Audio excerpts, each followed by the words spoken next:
Takže čaute ľudia a vítajte u dnešného, vieme to nazvať bonusové video. Dneska som proste ochorel, mám kašlem, proste všetko a preto som zostal doma a povedal som si, že vám natočím video, keď už mám viac času, kým skončí škola a budem musieť doháňať. Ale každopádne, dneska to bude také zaujímavé, proste v podstate bonusové video, kde vám tuto už na obrazovke vlastne vidíte všetky moje také, vybral som tu svoje najobľúbenejšie figurky, ktoré vám tu ukážem a poviem vám o nich rôzne zaujímavosti. Dúfam, že sa vám toto bonusové videjko aspoň trošku bude páčiť. Dajte si k tomu niečo dobré, popcorn, proste vyjde to ani neviem kedy, ale proste si užite toto video.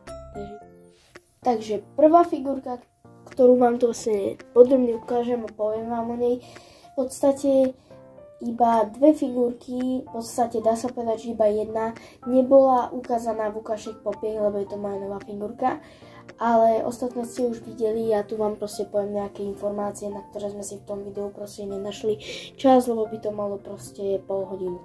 Takže prvá figurka, ako môžete vidieť, je takýto Robocop a kúpil som si tú figurku vlastne v Nivách v Play-Go Smart, opäť Play-Go Smart, I love you. A vlastne tento Robocop je proste strašne pekný, lebo poslednou dobou, neviem, som si proste kúpil, teraz som začal hrať vo svojom Game Passe na Xboxe, som si našiel hru Robocop tak sa to číta, hodím vám to sem. A našiel som tam strašnú záľubu, strašne ma to bavilo, bolo to také iné a veľmi proste zaujímavé. Teraz som sa tam zasekol na takom bossovi, ale to neriešme. A proste chcel som sem dať túto figurku, lebo je to jedna z mojich takých najobľúbenejších, ktoré sa mi proste páčia. A mám proste rád samotnú postavu Robocopa. Potom ešte tuto vidíte, že vlastne vo svojej kolekcii na obrázku mám vlastne ten OG proste obrázok a v kolekcii má ešte Robocopa bez masky, proste klasického, keď sa zobudil z tej, vlastne z toho, čo sa stalo, po tom, čo ho museli vlastne keby celého opravovať. Toho vidíte vlastne tohto. A potom je tam ešte Ed 209, ktorý bol ako boss v tej hre. Pôvodne to mal byť akoby následník Robocopa, ktorý bol čistý iba robot, ale vymkol sa to kontrole a proste zrazu tam dal dole jedného policajta a mal si tam taký veľký boss fight. Bolo to úprimne dosť ťažké, dosť dlho som pri tom strávil, ale bol to aj taký zaujímavý boss fight, že mohol si po ňom hádzať veci a tak. Takže to bolo také zaujímavé. Tu ho vidíte.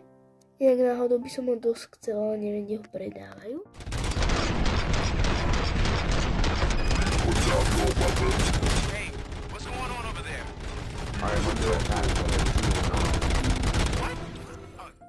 A posledná figurka je Clarence Budiker, či nejak tak sa to číta, a to úprimne vôbec neviem, kto to je.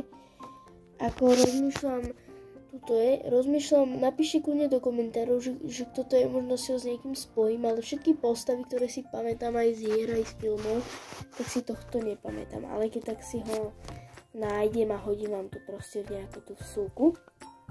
Takže toto je dosť o tejto poďme si myslím, môžeme ísť na ďalšiu. Ďalšia figurka je Steve zo Stranger Things a môžete sa pýtať, že Káčko, prečo práve Steve? No preto, lebo na začiatku proste mi Steve prišiel úplne že nesympatický, úplne taký proste bully, taký proste zlý chlapec a potom proste jak sa s ním rozišla Nancy. Áno, Nancy, dobre. Tak začal byť taký dobrý, začal sa kamošiť s Dustinom, proste stretol sa s Robin, tak som začal viac nenávidieť Nancy a toho Willovho brata, vôbec neviem, jak sa volá, ako jeho, lebo proste začal byť taký dobrý a postupom času sa proste ako moja najobľúbenejšia postava. Takže tak.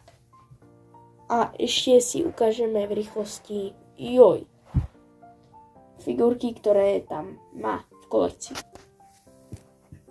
Takže prvá figurka je tu Eleven samozrejme, potom Mike, Dustin, Lucas, Will, Max, Robin, Steve, to je aj proste táto figurka. A v rýchlosti, predtým sme to nerobili, ale teraz vám to chcem orejtovať. Eleven, mega dobrá postava, aj tá herečka je strašne dobrá. Mike, no neviem, ale je to v pohode postava. Dusty, najväčší brácha, škoda, že proste zomrel. Eddie, áno. Škoda proste. Lucas, ako za mňa dosť dobrá postava, len škoda, že sa potom už oddelil od tej party, keď vlastne začal chodiť na ten basket, čo to on robil. Will, dobrá postava proste a teraz tam bude mať možno ešte väčšiu rolu. Max, tiež dobrá postava, len ako neviem proste. Mám asi radšej proste Elevena teda ako Max. A potom Robin je super postava. Takže ideme na posledné dve figurky. Figurka, ktorú tu máme, je z komiksu Twisted Ones, proste Five Nights at Freddy's Twisted Bonnie. A pýtate sa, že prečo práve proste Five Nights at Freddy's, dobre, to môžem mať rád, ale chápete, že prečo práve Bonnie? Tak Bonnieho mám rád preto, lebo ja mám zajaca, hodím vám som jeho fotku, ak tako proste nájdem. A proste je to môj miláčik, najlepší zajačik na svete. Volá sa Jano, možno je to trochu bizárne meno, ale nesúďte ma, mal som reálne možno tak 5,5 roka, keď som vymýšľal to meno. Takže neviem, jak ma to mohlo napadnúť, asi sme okolo išli, neviem, nejakej kolibíky, ktorá sa volala Jano, alebo ja neviem. No proste, I don't know, hej, moje myšlienkové pochody v 5,5 rokoch si vážne nepamätám, ale proste je to môj miláčik a Twisted Bonnieho som si kúpil preto, lebo tento štýl je akože vážne pekný a takto nejak vyzerá Jano, keď ho dačo naštve a je noc, lebo jemu sa červenie oči, to sa vlastne deje zajacom, myslím, že sa to deje mačka. Áno, ale myslím, že mačky majú iné oči. A raz to bolo dosť také scary, že raz proste môj tato došiel domov a našiel ho, jak proste zabil myš, že ho proste úplne ju rozdrápal, lebo mu vošla do klietky, takže toto je proste on, len Bonnie proste. Takže ešte si ukážeme v rýchlosti, aké postavy tam ešte sú. A to vám poviem taký fun fact. Takže je tu Freddy Twisted, je tu Twisted Wolf, to má byť asi, a nie, to nie je Foxy. Vidíme.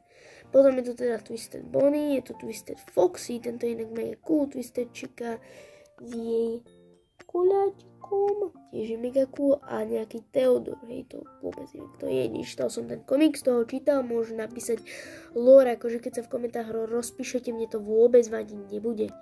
Takže tak. A teda fun fact je, že myslím, že tohto predávali proste týchto, myslím, že okrem ešte toho Theodora, alebo okrem Twisted Foxyho, tak predávali v takom celom peku v Play-Go Smarte a chcel som si to kúpiť vtedy na meninu, len som na to úplne zabudol, takže no, proste tak. Ale dobrá, som si kúpil tohto proste Jana alias Twisted Bonnieho. Ideme na ďalšiu figurku. Figurka, ktorú tu máme, je Sub-Zero z Mortal Kombatu 11. Áno. A toto je hra, z ktorej mám brutálne veľké spomienky. Proste tá hra bola mega dobrá, vedel si tam proste hrať z rôzne postavy, napríklad Sub-Zero, potom tam bol Scorpion, to bol taký asi môj najobľúbenejší, Smoke, Kung Lao, potom Liu Kang, proste kto to hral, tak pozná všetky tieto postavy. Boli to Raiden postava, proste kopa postav tam bola. Kto pozná proste Mortal Kombat lore, tak je mega dobrý typek. A ja som to hrával so strikom a preto je to taký proste, že mi to stále vyvoláva tie flashbacky, kedy sme to hrávali ešte vtedy na jeho PlayStation 4, teraz už má PlayStation 5 Pro a je to akože úplne niečo iné. Tam už teraz hráva tú najnovšiu jednotku z 2023, čo je vlastne tá remasterovaná jednotka. Ja ju takisto mám na svojom Xboxe a je to mega dobrá hra, takže kto chce, určite si ju kúpte. A ešte si túto ukážeme vlastne figurky. Je tu škorpión, ktorého si už dlhšiu dobu chcem kúpiť a je mega cool. Potom je tu teda môj Sub-Zero a potom je tu Kitana, ktorá je tiež mega cool postava. Takže ďalšia figurka, ktorú tu máme, je pre mňa dosť špeciálna, lebo proste táto figurka bola prvá figurka, ktorú som tedy tradol, lebo dakedy tí, čo teraz nedávno sa prihlásili na náš kanál, tak si to určite nepamätajú, to si skôr pamätajú ľudia ešte z WhatsAppu, akože z WhatsApp skupiny. A proste mimochodom máme aj na WhatsApp kanál, potom vám keď tak hodím link. A to bol vlastne prvý trade, ktorý sme kedy uskutočnili, že sme si proste tradovali s inými figurky, buď za peniaze, alebo že my sme im dali peniaze a oni nám figurku, alebo opačne, alebo figurku za figurku. A toto boli peniaze za figurku a rovno na mieste som si kúpil túto proste Doktora Octopusa. A skúste hľadať, kto bol môj prvý trade. Dávam na to asi 10 sekúnd a ešte vám dám radu, že to bol člen našej crew prvý, ktorý sa k nám pripojil. Takže 10 sekúnd.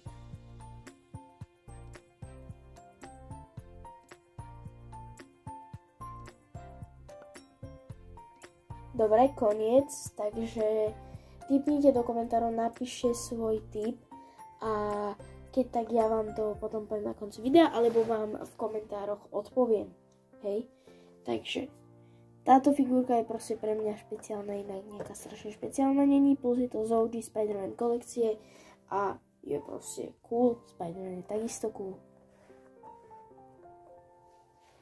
A ešte si tu ukážeme teda, aký tu má, ale to viac v rýchlosti, nejako pri tom Robocopovi. Je tu tento Spider-Man, toho má toho má Esko. Potom je to ten môj Doktor Octopus, potom je tu Black Cat, to bude asi... To bude dačo, počkaj, nie je to dačo ako Wonder Woman? Nie to nie to vlastne Wonder Woman, ja som si len Black Cat, vlastne som si myslel, že Black Cat je vlastne Catwoman z Batmana. Nie bože, čo rozprávam. Nie, to bude dačo ako Catwoman, len proste z Marvel Univerza. Potom je tu Hobgoblin, to asi nebude normálny goblin. A potom je tu Madame Web, a to vôbec neviem, kto je. Takže ideme ďalej. Ďalšia figurka, ktorú si tu dnes ukážeme, je Iron Man, I'm Iron Man Glow in the Dark Funko Special Edition z Endgameu. A je to konkrétne číslo 580 a preto tu figurky mám rád, lebo Iron Man, ako už viete možno z iných videí, je moja najľúbenejšia postava z celého Marvel univerza. Škoda, že proste zomrel a na nič je to, že proste teraz vyšiel ten seriál jak sa to volalo, na Disney Plus, táto Hard dačo. Napíšte keď tak v komentároch, ja to sem hodím, hej. Ale proste nenadchlo ma to nejak. Tie postavy mi neprišli také, že by som ich poznal, proste dobre, boli tam nejaké flashbacky na Ironmana, na Shuri a proste na týchto, ale nejak mi to nesadlo, proste. Radšej by som chcel proste, neviem, či ste vedeli, no určite keď ste videli Ironmana, tak jak tam bol ten malý chlapec v tej časti, kde sa aj Pepper premenila na takú červenú a všetci mali v sebe nejakú tú divnú látku, tú červenú, čo buď si vybuchol, alebo si získal strašne veľkú silu. No tak tam bol ten chlapec, ktorý sa stretol s Ironmanom, keď Ironmanovi vlastne ten oblek vo vzduchu prestal fungovať a spadol do tej dedine proste. A ten chlapec bol aj na jeho pohrebe, inak ja som toto teraz nevedel, vôbec som nevedel, čo je to za chlapca, či je to niekto zo Shieldu alebo tak, ale potom som proste pozeral shorty a zistil som, že je to on. našťastie, ale o ňom by som určite radšej chcel film, že by urobil, ja neviem, nejaký proste najskôr lacnú verziu jeho obleku a potom by sa nejak spojil s jeho dcérou a neviem čo, na to by sme si mohli urobiť nejaké teóriové video, keby ste chceli videa o filmoch, čo by som ja veľmi rád chcel natáčať, ale bojím sa, že odbočenie od Funko Popiek a takýchto vecí, čo natáčame, by bolo až príliš moc, ale chcem to začať natáčať. Možno na to urobím vedľajší kanál, alebo to budeme natáčať na tento. Proste dajte svoje nápady v komentároch. A preto milujem túto figurku. A postavy, no tak to je strašne veľa postava. Takže prvá postava, tohto si už dlhšie chcem kúpiť, ale vždycky na tom váham, aj to Tony Stark proste v tom obleku, keď išli proste do toho času, potom Kapitán Amerika v tom obleku, keď išli do toho časostroja, či čo to bolo, Hulk takisto s tým oblekom, Thor takisto, potom obyčajný Thanos, ktorého som si ja kúpil, keď som bol vážne malý, no dobre, tak 5 rokov, 6, a totálne som mu túto tyčku roztotol. No proste som ho úplne zničil a teraz mi ho Tčko daroval na moje narodeniny, čo som teraz mal, no už dávnejšie.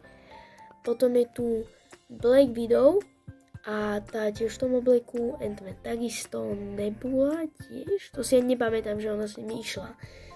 Hawkeye má taký trošku iný oblečok, War Machine ani oblečok nemusel mať. To mi bolo dosť divné, že prečo Iron Man má tento oblečok a není akože v tom svojom obleku, aj keď ten by to podľa mňa zvládol. A War Machine není v tom, že si nechal ten svoj War Machine oblek len trošku zmenený. Captain Marvel tam si mi neletela, lebo akože ona by ani oblek nepotrebovala a proste tam si mi neletela. Vtedy ona bola v tom vesmíre, ona im pomohla až vtedy, keď zničila tie lode. Takže môžeme ísť ďalej. Ak vás zaujímajú tieto moje filmové vsúky, tak napíšte, ak akože veľmi obkecávam, tak sorry, ale vždycky ma na čo napadne a chcem o tom povedať. Takže ideme na ďalšiu figurku. Takže tuto ľudia vidíte predposlednú figurku, čo je Billy the Puppet a naposledy som vlastne ho ukázal, tuto vám ukážem video na obrazovke, ukazoval som ho práve vo videu tej istej trojka, čo bol vlastne taký halloweenský špeciál a vlastne je to za mňa jedna z najkrajších figuriek. Teraz si proste idem kúpať aj taký proste Saw pohárik, poslednú dobu proste Saw je taká moja asi najobľúbenejšia hororová postava, lebo je za mňa mega cool. Potom v jeho kolekcii sú vlastne iba dvaja ľudkovia, jeden z nich je Jigsaw bez masky a Jumbo, vlastne Billy the Puppet. Takže mega cool figurka a ja si myslím, že sa môžeme presunúť na poslednú figurku. Takže čau. Posledná figurka je toto. Za mňa je to mega cool figurka, je to Kapitán Amerika a je to figurka, ktorá mala celebratovať 85 rokov Marvelu. A vidíte, že je aj taká proste, jak sa to povie, proste starodávna, jak keby, je to Comic Covers. Jednu takú figurku mám. Počkajte, teraz vám ju v rýchlosti ukážem. Je to táto figurka Assassin's Creed, ktorú už mám strašne dlho a je mega cool. Takže tak. Dobre, ale späť k tejto figurke, ktorá je mega cool. Dostal som ju teraz od Bčka, teda Christiana Borziho a dajte mu proste odber na YouTube, na Instagrame, follow, nám teda takisto aj odber aj všetko. A proste táto figurka je mega cool, dostal som ho od vlastne jeho frajerky, najlepšie na svete. Proste, nebudem tu síce hovoriť asi jej meno, ale proste najlepšia na svete. A proste bola v Londýne, bola ona tam predtým bývala a teraz tam bola proste znova sa tam pozrieť a kúpila mi proste tohto Kapitána Ameriku, takže som strašne rád. Takže toto je asi tak koniec videa a užívajte!